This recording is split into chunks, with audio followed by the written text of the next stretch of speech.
قرآن شریف کې رب العالمین فرمایي وی موږ د بنی اسرائیل په حق کې دا فیصله کړې ده او دا فیصله متورول د پدیم دوی پوي کړی دي د خپل کتاب په ذریعہ چې لتفسدن فی الارض مرتين چې تاسو به غټ رواني چې کوي په ځمکه کې نو اب تاسو دوه ځله کوي واړه رواني خو به کوي واړه نقصانات او بغاوتونه او فسادونه خو بم ډيري حکم چې غټ اغا فسادونه دي چې پاغي الله تاسو له مضبوط او سنگینه سزا ودرکې ابد وای لتفسدن فی الارض مرتين ولتعلن علوا كبيرا دو فساد بکوي او لتعلن علوا كبيرا تاسو بسرکشی او بغاوت کوي او خطرناک بغاوت او سرکشی بکوي د الله او د رسول په حق کې زمارونو د دوی سرکشه د هر پیغمبر سره تیری شوی دي یوای زمونږ د نبی علیہ السلام سره نه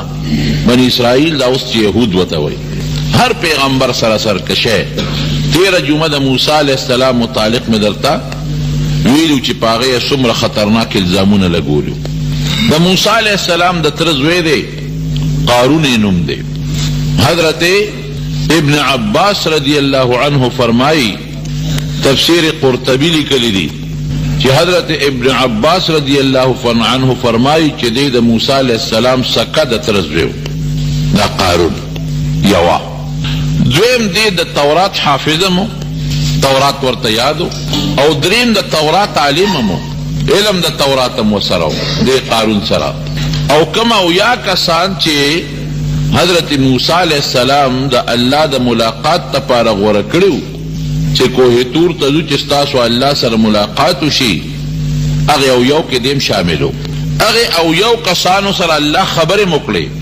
اللہ خبر مراغلی دی حافظ دا تورات اغی او یو قصو که منتخب دا حضرت موسیٰ علیہ السلام سکا دا ترزوی او اغی کوه تور که دا اللہ خبر موسر شوی دی خو منافقو مالی دیر زیادو دمرا مالیو چه تفسیر روح المانی که یو لویس عالم دی عطا ابن ابی رباح اغوی وی دا یوسف علیہ السلام یو خزانه و چه اغا پزمکا که خخکڑی و اغا دل پلاس راغلی و دیر زیاد مال داری قرآن حکیم که اللہ تعالی فرمائی دمر مالیو من دمر مال ورکڑیو که دا اغا مال چابیانی چی دی ما ان مفاتحه لتنوء بالعصبت اولی القوة چی یو لوی ڈلا چی غبا دا مضبوط طاقت خواندانو چابیانی باقوی گردولی نو تاسو اندازو لگوی چی چابیانی دمر دی چی یو کسی نشی گردولی دوی نشی گردولی دری نشی گردولی یو لوی ڈلا آغا چابیانی گردئی او چی کم ڈلا آغا چابیانی گردئی نو اغم دا مضبوط طاقت خواندان دی نو چی جرنده بسونوی او جرنده بیا چی سمرا بوینو اندازو لگوی چی یو جرنده با یو کوٹی تا یو محل توالی که دلا چی اگا محلون و کوٹی با سمروی و پاگئی که بمال و دولت سمرو دیر مالدارو پلارا چی بروانو اعلا قیمتی جامع بے چولے وی قیمتی او اعلا قسم لباس باو در خمو پا عجیبا انداز بروانو نوکران بتمخ کی رستو نو خلق باو تا پس خیدل یا لیتنا اوتی مستما اوتی قارون افسوس چی دا سے مال زمونگم بھی لگ دے قارون چپ دے نیکانو خلقو بوی مپسخے گئے مپسخے گئے دا دا دنیا مال و دولت تے قارون پا غرور کیا چولے دے مال و دولت دی مال و دولت دا قارون تا گوری پام کوئے چو نپسخے گئے حضرت موسیٰ علیہ السلام تنسیت شروع کو بے گورا دا مال اللہ در کردے یا وقت بیدنا اللہ والی او پتش کفن کی پسپینا جامع کی بگوری اللہ لزے دا چه سمرا دولت در سرد دا دا نطول پا دنیا کے پاتے دے پا دی دولت نشا مکو پا دی غرون مکوا یو سپین کفن کے بر دنیا نزے او صرف دو سادر بزان سروڑے بلشے اڑے نشے دا مال اللہ در کردے دے دا دا موسیٰ علیہ السلام مخ کی خوب اغاق نکو خو خلقو تبے سوے اللہ را کردے دے دا ما پا دی مٹو گٹل دے قرآن شریف کے اللہ فرمائے ما گٹل دے اسم بعض خلق چی وطا اللہ رسول ورمخ کی نشا پی دون غاوی رئی او دون غالب چی اغوی نمالا دا ما گٹلے دے دا ما محنت کردے دے اے دا محنت بچیا دا لاس چادر کردے دے دا عقل او دماغ چادر کردے دے دا روغ وجود او دا اخکل استرگی چادر کردے دے او دا خشتا وجود او دا بچی چادر کردے دا خدای نو یارے کا کې راونی وي قسم دې کدی ټوپک خلاص کی، کې راونی وي قسم دې کدی بچی خلاص کی، کې راونی وي قسم دې که خاندان دې خلاص کی. نو دا خلق به ورته لګي او نصیحت به کو د به دا ما په خپلو مټو ګټلې دی، دا ما ګټلې دی، او کبر به کو، غرور به کو، ځان پسې به خپې راښکلې، ځان پسې به سپلی راښکلې، او مسلمان یې د نظر نه څه نه راته. وی راشه یاره داسې کومه، دا موسی علیه السلام خو لګیا دی ما ته نصیحت کوي، او ما بدنامۍ په خلکو چې دی صدقه او خیرات نه کوي. ودرېږه چې دی یو پوټۍ لږ غوندې راچا کړ، نو یو ښځې له پیسې ورکړې، او هغې دې ته جوړه کړه چې موسی علیه السلام کله تقریر کوي او تقریر لپاسي نو ته به په الزام ولګې. نو چې په پیغمبر الزام ولګېد خو برباد شو. چې کوم سړی نیکي خلکو له دعوت ورکوي او په هغه دې د بدو الزام ولګو خو تباه کړ، د هغه خبره خو بیا څوک نه مني، بیا خلک وایي ښه کیسه ویسه.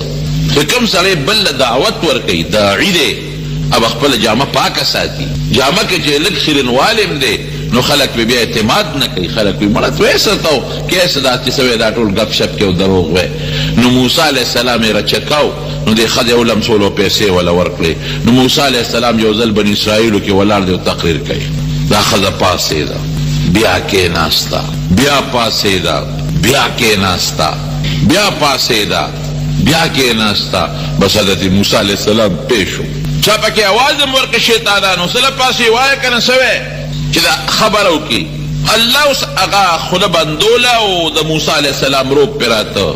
بس چې خبره یې د خولې نه شروع کړه موسی علیه السلام ورته ویې ښه چپ صبر وکړه. لاړ او 2 رکعته نفل وکړه حضرت موسی علیه السلام، الله ته توجه ورکړه. او چې 2 رکعته نفل یې وکړل او بیا راغلی مجلس ته او د الله نه یې سوال وکړه، وایي پروردګاره که زه په حق یم اوس زما مدد وکړي. چې ودرېد هغه ښځې ته یې ویې ای ښځې پاسه ودرېږه ودرېده، وایي ستا دې په هغه ذات قسمي چې د اسمانونه پیدا کړي دي او د ځمکې پیدا کړي دي او موت یې پیدا کړي وو، وایه رښتیا خبره کوه. بس ښځه په رپېدو شو چې د الله نوم یې واورېد او بیا د الله د اسمانونو او ځمکو په رپېدو شوه. وی صاحب رښتیا ووایه؟ وی او وی قارون پیسې را کړي دي چې په الزام په موسی علیه السلام ولګوه، دی به بدنام شي، بې عزته به شي او بدنام به شي، الزام پې ولګوه، هغه راله پیسې را کړي دي.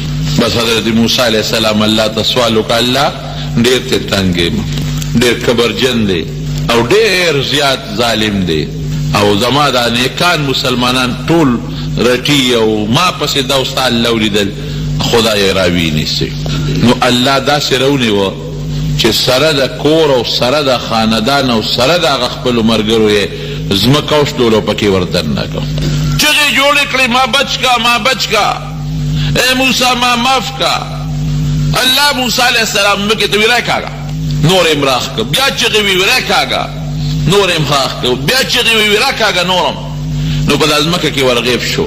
نو نبی علیہ السلام مبارک په یو حدیث کې راځي، هغې خو نوم نه دی اخیستی او غالبا هم دې ته مراد دی چې دقسې یو کبرجن سړی ځمکې راښکلی دی او په دې پونده تاویږي او ورو ورو لاندې ځي، دا د ده دپاره سزا شوه. یو روایت کې مې لیدلی یو خبر کې چې رب العالمین حضرت موسی علیه السلام ته وفرمایل چې ډېرې چغې درته ووالې، نو تاړو رحم پې ونه کړ. وی الله په مې الزام لګولی که دا تا زما مدد نه وې کړی خو زما جامه خو پلیته شوې وه، بیا به مې څه کول. وی څونه فریادونه یې درته وکړل، وی بس فریادونه یې وکړل خو زه یې ډېر خفه کړم او ډېر یې غوسه کړم. وی قارون ډېر سپیرو چې تا ته یې چغې والې، که ما ته یې دغه وخت کې یو چغه هم والې وه نو ممکن ده چې ما پې خپل رحم کړی. دا د دې ظالم او نور منافقان ورسره ملګري وو، خاندان ورسره ملګري وو. دا د بني اسرائیلو بل ظلم. ځمکې راښ کړه څه شو؟ دولت یې څه شو؟ قوم یې څه شو؟ قرآن شریف کې الله فرمایي نه قوم بچ کړ، نه دولت بچ کړ، نه مال بچ کړ. مال او دولت او قوم هر څه سر وخوړه ولاړل برباد شو. دا یو سرکشي. بیا سرکشي شو، په پیغمبرانو به یې نخرې کول، په پیغمبرانو به الزامونه لګول. 2 وخته الله وویل بیت المقدس خو اصل کې ابراهیم علیه السلام جوړ کړی و، بیت الله هم جوړ کړی و، بیت المقدس هم. بیت الله چې جوړو نو حضرت اسماعیل علیه السلام وسره و، او بیت المقدس چې جوړو نو حضرت اسحاق علیه السلام وسره و. خو د ابراهیم علیه السلام نه پس بیا چې بیت المقدس په کوم ناشنا انداز جوړ کړ نو حضرت سلیمان علیه السلام جوړ کړ. دومره بهترین انداز کې جوړ کو چې په پیریانو دیوانو لګیا د خدمت کوي او د ځمکې نه ورله هیرې او جواهرات او ملغلرې راوباسي د دریابونو نه ولا راوباسي او د سرو زرو نقش و نگارې پکې او د سرو زرو د سپینو زرو او قیمتي هغه ملغلرې او هیرې پکې ځای په ځای ولګولې او خشته ټیلونه بهترین. اوس هم بیت المقدس جومات په 80 جربه کې دا جومات 80 جربه کې او اوسنی چې کم جوړ دی اوس خیر یهودیانو په قبضه کې اغشته اوس هم د هغوی په قبضه کې دی نیم هغوی قبضه کړی ځان نه پکې خپله عبادت خانه جوړه کړې ده او نیم مسلمانانو ته پرېښې دي مسلمانان پکې عبادت کوي خو چې کم نیم مسلمانانو ته پرېښې دي نو چې څوک خوښي عبادت ته پرېږدي او چې څوک خوښي نه پرېږدي اوس د هغې ظالمانو په قبضه کې دی. اوس یې وایي داسې ټایلونه پکې لګولي دي په بیت المقدس په جومات کې داسې ټایل لګېدلي دي دوی لګیا دي کوشش کوي چې روانې کې خو لا فلحال یې پې وس نه دي برابر شوی چې په هغه ټایلونو کې د سلطان صلاح الدین ایوبي عکس ښکاري چې مخامخ ورته ودرېږې نو تا ته به څه نه ښکاري خو چې ښي طرف ته شي نو د هغه عکس به راته ښکاري او چې ګس طرف ته شي نو بیا به د هغه عکس ته ښکاري. او چې کوم محراب دی محراب وایي د لرګي نه جوړ دی محراب او د یو لرګي نه جوړ دی پکې ټانکه نشته او نه پکې پیوند شته داسې محراب دی د بیت المقدس د جومات. یو وخت کې زمونږ قبله ونو نبی علیہ السلام مبارک سره پاسه 14 میاشتې بیت المقدس طرف ته مونځ کړی دی بیا دا قبله منسوخه شوه او بیت الله طرف ته حکم راغی فول وجهک شطر المسجد الحرام چې بس فول وجوهکم شطره. نبی علیہ السلام ته صحابو ته حکم وشو چې تاسو بیت الله ته مخ راوړئ او د مونځ یې ډېر بې فضیلت دی ډېر بې برکت دی پکې. بهر کیف سلیمان علیہ السلام جوړ کو یو ناشنا جماعت جوړ کو بنی اسرائیل دا یهودیان به پکې خپل منځ عبادت په پکې کو نافرمانی یې جوړه کو یو نافرمانی نه ډېرې زیات دي.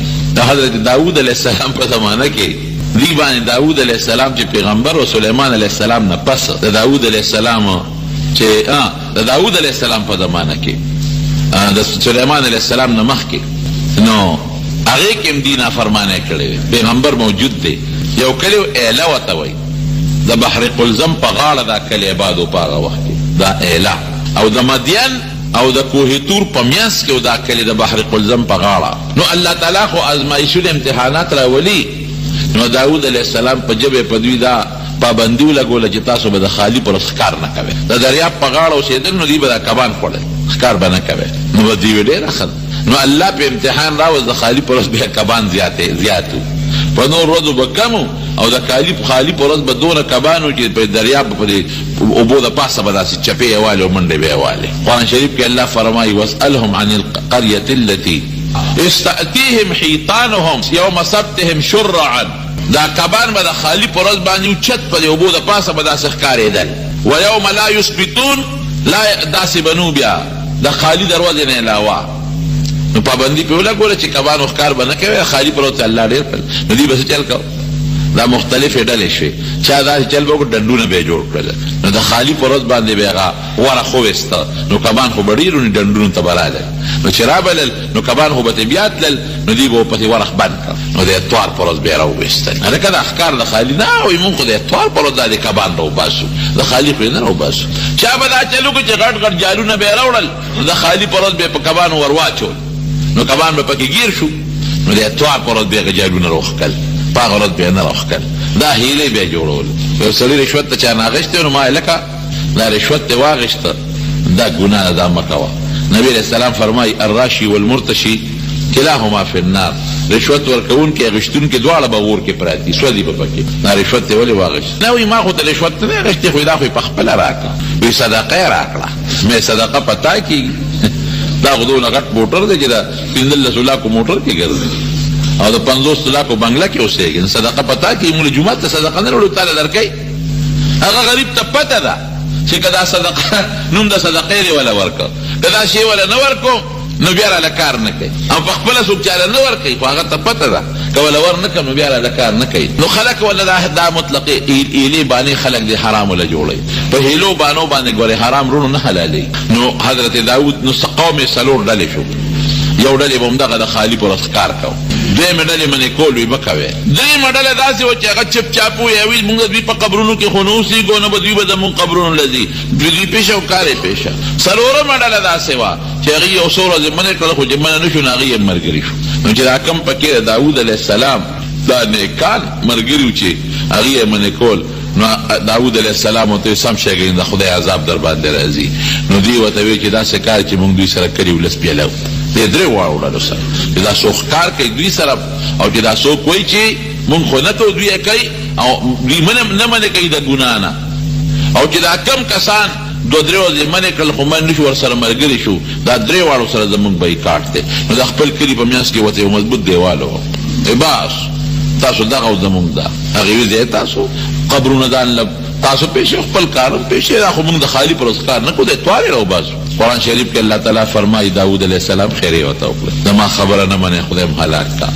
نو دا چې کوم نیکان خلک و دیوال نه پورې غاړه دوی چې سار را پاسېدل نو د هغې طرف نه شور نه راته هلکان نن خو شور نشته څه چل دی چې د دیوال نه سرونه ورتاکل ویې کتل نو هغې کې چې کوم ځوانان و د هغې نه خدای بیزوګان جوړ کړي او چې کوم بوډاګانو نو خدای پاک د خنزیران شکلونه د بیزوګانو د خنزیرانو او نور پوهېدل عقلونو شعور یې و ځکه سترګو باندې جړل او اوښکې پرې روانې وې شعور یې خپلو خو بیزوګان خنزیران ته جوړ شو.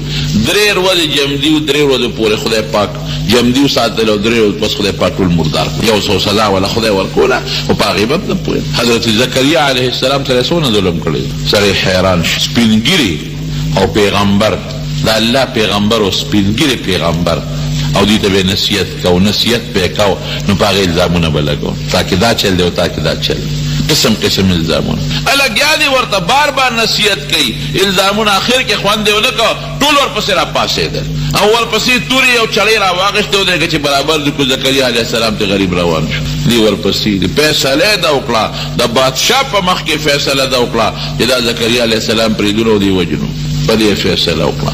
اته غریب په منډه تختی یو اونه ورته وچوده حضرت زکریا علیه السلام دا د هغه یو معجزه وه.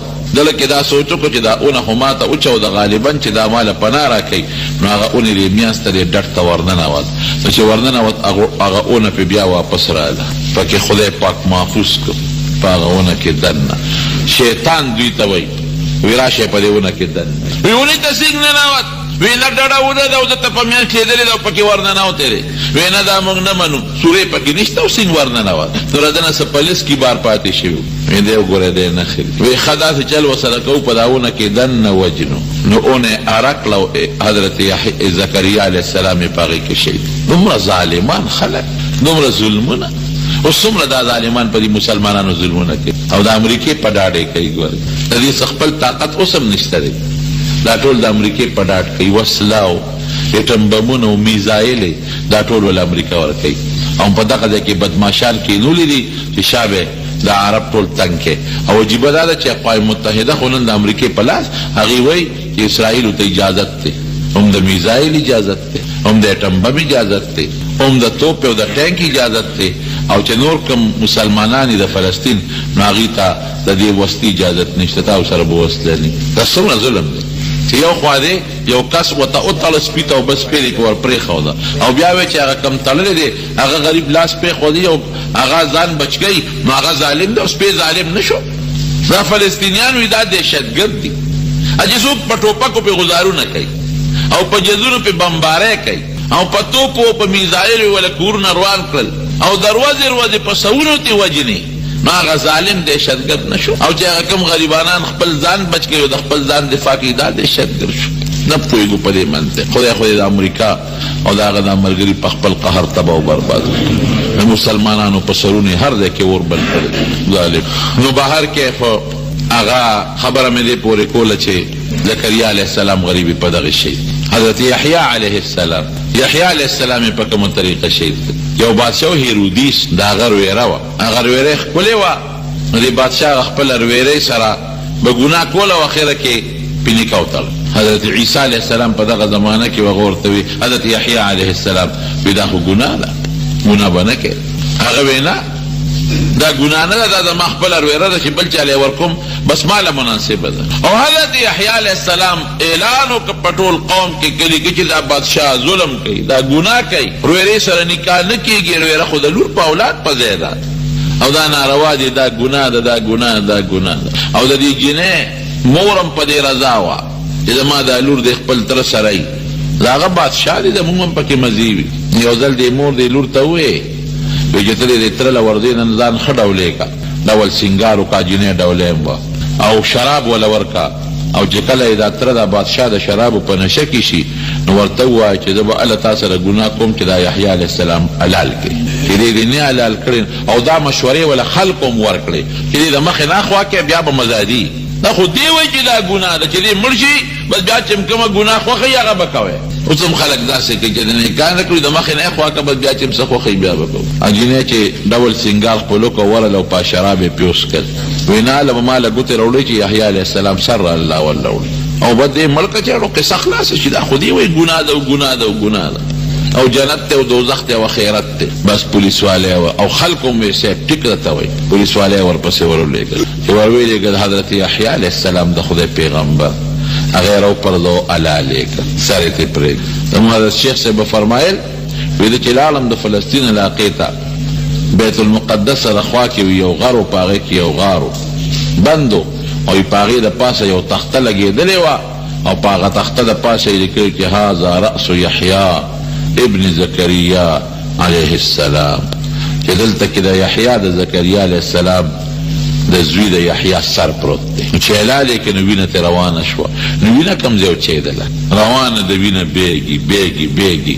نو پروردګار د بل علاقې یو مسلمان بادشاه خبر شو چې د هیرودیس بادشاه ظالم خدا چلو کو، هغه په حمله وکړه، حالانکه کمزور و په طاقت په ده حمله وکړه، بس خدای وله برې ورکړ. هغه هیرودیس بادشاه د هغه غرویره د هغه د خاندان هغه چې څومره خلک وو هغه ټول مردار کړل او دومره لوی فساد یې پکې وکړ، فساد خو نه یو جهاد یې وکړ چې هغه خلک چې د یحیی علیه السلام په مرګ کې شریک وو 80,000 کسان یې په یو ورځ مردار کړل. چې 80,000 کسان یې مړ کړل، د یحیی علیه السلام د سر وینه خاموش خوټ کېدلې بند شو. وخت په وخت دې ظالمانو ظلمونه کړي. په هر کیف نو بیت المقدس سلیمان علیه السلام جوړ کړو چې دې دا ظلمونه کول، دا وخت په وخت زیاتې ظلمونه کول. یو بادشاه بخت نصر هغه د عراق د بابل د علاقې مشر او مجوسي د اور عبادت یې کو، هغه په حمله وکړه په بني اسرائیل. حضرت حذیفه رضی الله عنه فرمایي، دا هغه حدیث دی، وایي ما د نبی علیه السلام نه تپوس وکړ چې قرآن شریف کې الله تعالی فرمایي چې دوی به 2 فساده کوي او زه به ورله د هغې سزا ورکوم. نو دا کم دی؟ نو دا وی نبی علیہ السلام را دا قصه وکړه. نو هغه بخت نصر د بابل بادشاه مجوسی بادشاه په حمله وکړه. نو چې راغی نو بیت المقدس یې ټوټې ټوټې کړ. د سلیمان علیه السلام د لاس بیت المقدس چې پیریانو دیوانو پکې په کلونو خدمت کړی دی او دونه په مینه جوړ کړو چې سلیمان علیه السلام کله جوړو د مرګ ټیم پوره شو، فرشته ولا رااله وی ستا ټیم پوره دی، وی دا خو که زه مړ شومه نو دا بیت المقدس خو نیمګړی پاتې کېږي، دا پیریانو دیوانو نه خدمت په څوک کوي؟ که دې ته پته ولګی چې سلیمان علیه السلام مړ دی بیا خو دې دا خدمت نه کوي. وی موږ د هغې بندوبست الله وی موږ کړی دی. ته دا مهرباني وکړه چې ته په دا ځای کې د اعتکاف نیت وکړه، ورننه وځه او دې خلکو ته ووایه چې بس ما پسې به څوک هم دې کوټې ته نه راځي، زما د رزق بندوبست به الله کوي. او په دې کورسۍ باندې کښېنه او بس دې ته ګوره، مخامخ دې به کار کوي. موږ به دنه سو باسو او هغه کونټۍ دې زنې ته ولګول او دغسې ناست دی په هغه خلوت خانه کې او مرګ فرشته راله سیت یې وویسته او پیریان لګیا دي خپل خدمت کوي. راځي هغه کوټه کې سوړه کې ګوري، هغې ته وایي لکه سلیمان علیه السلام خو په عبادت ته بس ناست دی او زنې ته یې ساړه کړې ده او عبادت کوي. ګورئ لګیا دی ډبل خدمتونه کېږي، هغې خو یې جمدی دی، پته ورته نه ده لګېدلې. هلکه راونه ډېره مو ته وګوره سوړه کې بیا ګور نه او مقصې په عبادت ته او زنې ته یې کونټۍ اړمه کړې ده. 6 میاشتې پس وینو لاندې نه کونټۍ وواله. نو سلیمان علیه السلام را پرېوته، پیریانو ته پته ولګېده خو نو هغې پکې مړه کړل د بني اسرائیلو او ښځې ته بوتلې او ماشومان یې ته بوتلل او بوډاګان یې مله مړه کړل او چې خدمت له بوتلل غلامان یې کړل او صاحب هغه چې څومره هیرې جواهرات او لالونه په هغه جومات کې سره زرو سپین زرو هغه یې ترېنه یوړل. نو معرف القرآن کې مفتی شفیع صاحب رحمت الله علیه لیکلي دي، حیران بشي هغه زمانه کې خدا ټرکونه او سوزکی او موټر نه وي، د خرو د اوخانو پرېړو کې به سامان وړو، د اوخانو د اسونو پرېړو کې به وړو. نو هغه قیمتي سامان د بیت المقدس سپین جواهرات د په 1,00,000 ریړو کې یوړو، دومره سامانو دغون یوړو عراق بابل ته، او دیم ځان سره بوتل.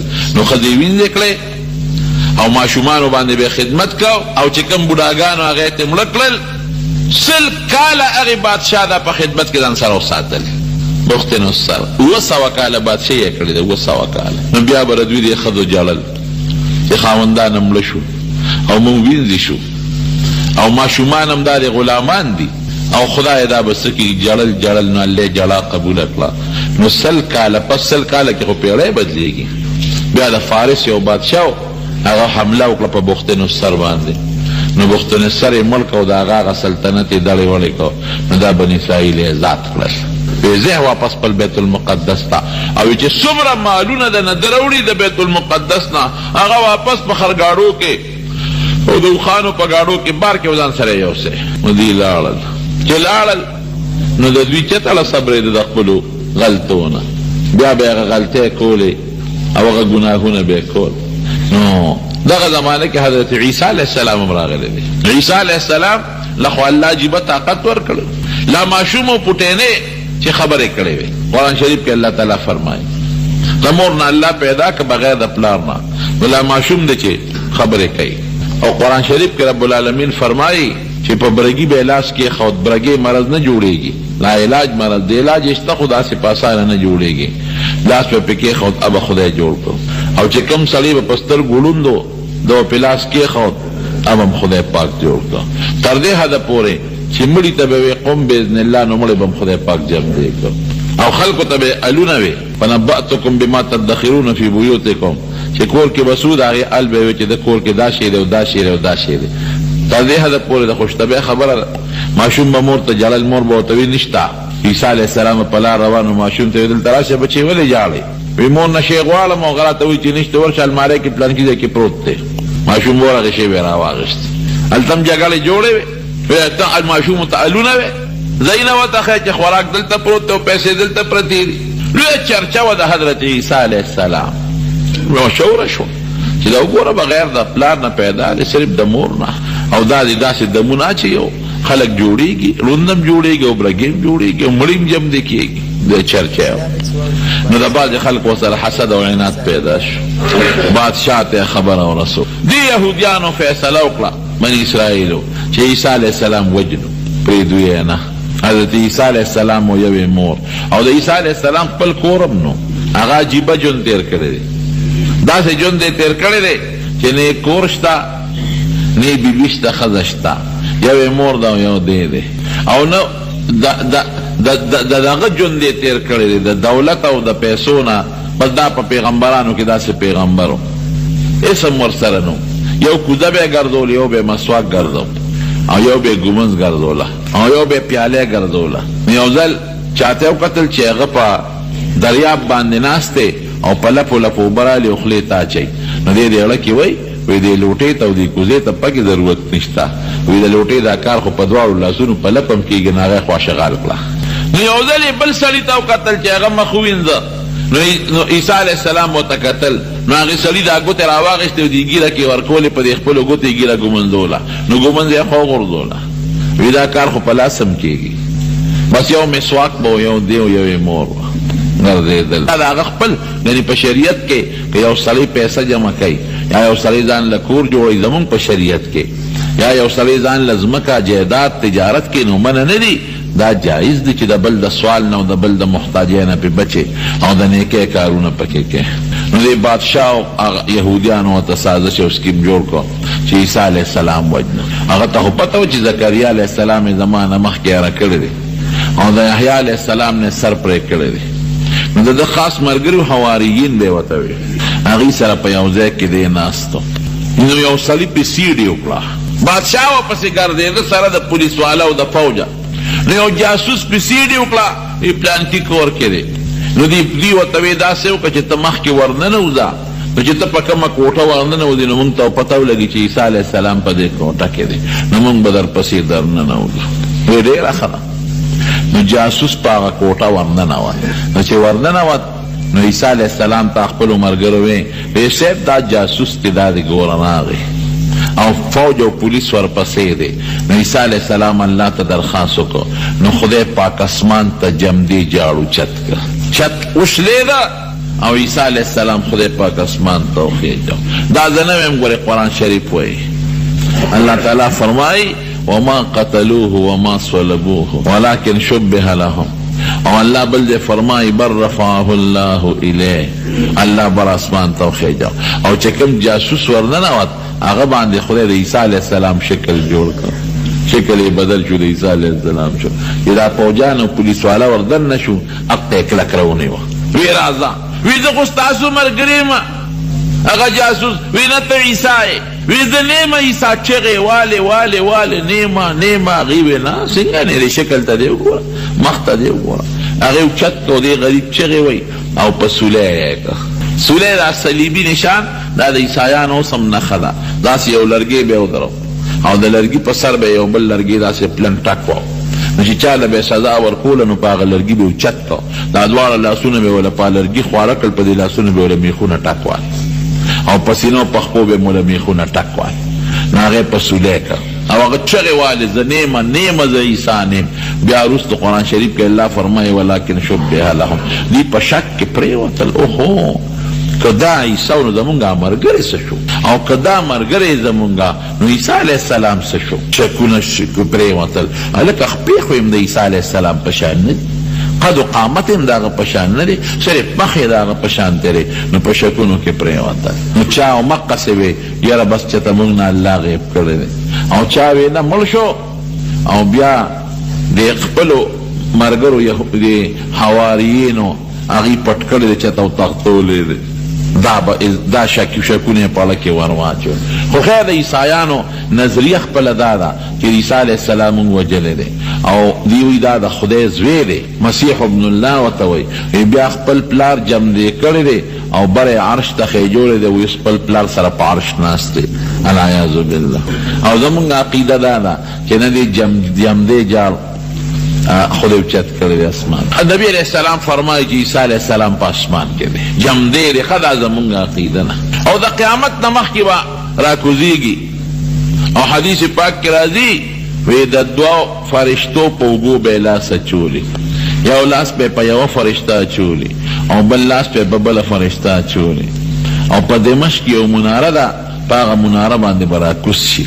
او چې څنګه راکوز شي نو زمونږ د پیغمبر علیه السلام په شریعت به لګی دی، به خپل عمل کوي. ګوره د نبی علیه السلام په شریعت، او واده به هم کوي د نبی علیه السلام په امت کې، او عمل به په قرآن باندې کوي. او نبی علیه السلام فرمایي چې دی راکوزیږي نو بادشاه به ګوره ستاسو خپلې حضرت مهدی علیه السلام دا به یو نیک سړی وي، دی به بادشاهي د هغه په بادشاهۍ کې به راکوزیږي او دجال سره به مقابله کوي، دجال به وجني. او بیا به بادشاهي کوي د عدل او د انصاف او فیصله به زمونږ په شریعت کوي. نو چې بیا وفات شي نو د نبی علیه السلام کومه کوټه مبارکه کې چې حضور پاک مبارک دفن دی او حضرت ابوبکر او حضرت عمر رضی الله عنهما ورسره دفن دي، هغې کې د یو قبر دی خالی دی، هغې کې به دفن کېږي. نو دا د یهودیانو بل سازش او ظلم. نو چې دا ظلمونه کول نو بیا په خدای پاک د روم یو بادشاه هرقل اپ خدای مسلط